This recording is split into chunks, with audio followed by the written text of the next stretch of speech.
వికారాబాద్ జిల్లా పరిగి మండలం రాపోలు గ్రామానికి చెందిన దళిత మహిళలు యువకులు అర్హులైన వారికి దళిత బంధు అందడం లేదంటూ రోడ్డెక్కారు.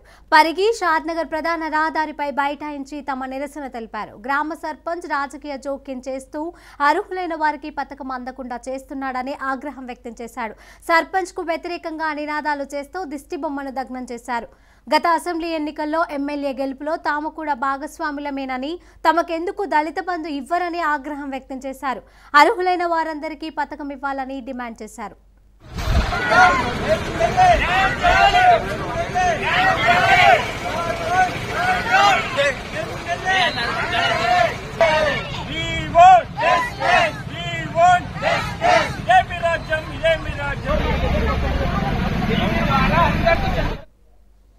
పరిగి మండలం రాపోల్ గ్రామం నుంచి స్వచ్ఛందంగా మహిళలు ప్రతి ఒక్కరు కూడా ఈరోజు షాద్నగర్ హైవే రోడ్ మీకు రావడం జరిగింది. ఎందుకోసం అంటే ముఖ్యమంత్రి గారు హుజురాబాద్ గడ్డ మీద మరి దళిత బంధు అనేది ప్రకటించాడు.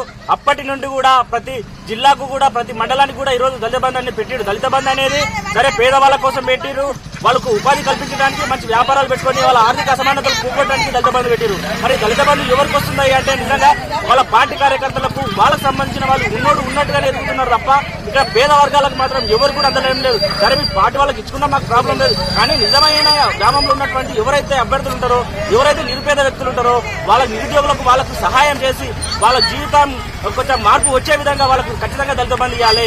లేదు మీ ఏమంటున్నారంటే ఇక్కడ సర్పంచ్ ఎంపీసీ కానీ ఎమ్మెల్యే గారు కానీ మా పార్టీ లెక్క ఇస్తామే, మా పార్టీ కార్యకర్తలకు ఇస్తాం, వేరే వాళ్ళకి ఎవరికి మాకే సరిపోతుంది అని మాట్లాడుతున్నారు. అంటే మీ పార్టీ కార్యకర్తలు ఓట్లేసుకుంటే ఈరోజు మీరు గెలిచిరా, పబ్లిక్ ఓట్లేస్తే మీరు గెలవలేరా? కాబట్టి మేము ఒకటే డిమాండ్ చేస్తాం, ఖచ్చితంగా నిజమైన పేద వాళ్ళకి ఎమ్మెల్యే గారు ప్రత్యక్షంగా జోక్యం చేసుకుని నిజమైన వాళ్ళని గుర్తించి వాళ్ళకు దళిత బంధు ఇవ్వాలి.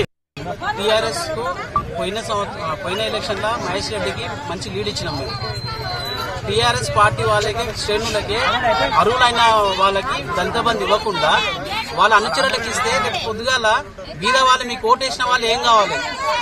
మీకు ఇంతమంది మీకు ఓటేసిరు, ఇంతమంది పేదలు ఉన్నారు, ఈ పేదవాళ్ళకి ఇవ్వకుండా ఉన్న వాళ్ళకి ఇవ్వడం ఏంది దళిత బంధు?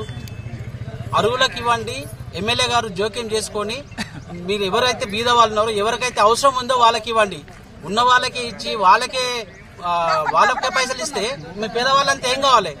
అందరికీ న్యాయం జరిగేటట్లు మీరు జోక్యం చేసుకోవాలి. ఎమ్మెల్యే గారు మీరు ఎంబడే స్పందించి రాపోల్ విలేజ్ కి వచ్చి ఓ మీటింగ్ అరేంజ్ చేసి ఎవరైతే అర్హులో వాళ్ళకి ఇస్తే మేమందరం హ్యాపీగా ఉంటాం. దళితులకు ఇవ్వాలి. భర్త చచ్చిపోయి ఆస్తి లేని వాళ్ళకి కానీ, లేదంటే ఒంటరి మహిళలకు కానీ, ఏ ఆస్తి పాస్తి లేని వాళ్ళకి ఇవ్వాలి. కానీ అట్లా ఈ సందర్భంగా ఆయన ఏం చేసిండు, మీరు మా కోట్లు వేయలేదు, మా పార్టీ తరఫున మా పార్టీ వాళ్ళకి ఇస్తాం మేము అని చెప్పి లోపల వాళ్ళ పార్టీ వాళ్లకు ఉన్నోళ్ళు రాసుకుంటారు. వాళ్ళకి బిల్డింగ్లు ఉన్నాయి, 20 ఎకరాల పొలం ఉంది, వాళ్ళు రాసుకుంటే మాలాంటి దళితులు ఎక్కడ పోవాలి? భర్త చచ్చిపోయిన వాళ్ళకి పింఛన్లు లేవు, పింఛన్లు రాయడం లేదు. లోపల వాళ్ళు రాసుకున్నారు. ఈ సందర్భంగా మాలాంటి దళితులకు ఇస్తే న్యాయం చేయాలని ఎమ్మెల్యే గారిని కోరు